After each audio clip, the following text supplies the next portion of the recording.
ખબરોમાં બન્યા રહેવા માટે બેલ આઇકોન દબાવો અને એબીપી અસ્મિતાને સબસ્ક્રાઇબ કરો।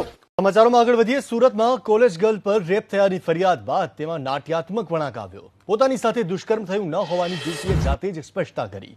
બિલ્ડિંગ પરથી કૂદી આપઘાત કરવા ગયાની ભાનમાં આવેલી યુવતીએ કબૂલાત કરી છે। નવા કપડાં ખરીદી ડુમ્મસ ફરીને આપઘાત કરવા માટે ઉંદર મારવાની દવા પણ પીધાનું યુવતીએ કબૂલ્યું છે। દવા પીધા બાદ ઉલટી થઈ જતા યુવતી ચાલતા ચાલતા ત્રીજા માળની ઇમારત પર પહોંચી। ત્યાંથી યુવતીએ જાતે મોબાઈલ તોડી ત્રીજા માળેથી મોતની છલાંગ લગાવી।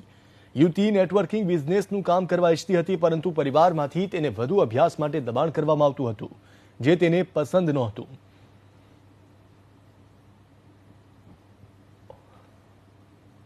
કાલે સાંજે એ યુવતીની પરિસ્થિતિ એકદમ સ્ટેબલ થતા, કન્ડિશન સ્ટેબલ થતા એ બોલવાના સ્થિતિમાં આવી। આ યુવતીનું ડીડી કરવામાં આવ્યું છે। ડાઇંગ ડિક્લેરેશન આ એક્ઝિક્યુટિવ મેજિસ્ટ્રેટના રૂબરૂમાં એમની દ્વારા આપવામાં આવ્યું છે।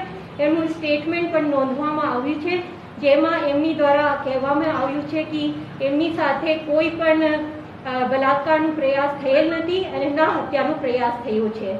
અને આ ડીડીને સમર્થન આપતા તમામ જે સીસીટીવી ફૂટેજ પણ જોતા અને જે પણ ટેકનિકલ હેલ્પ અમે લેતા હતા, એ ટેકનિકલ પુરાવા આધારે પણ એમની ડીડીને સમર્થન મળે છે।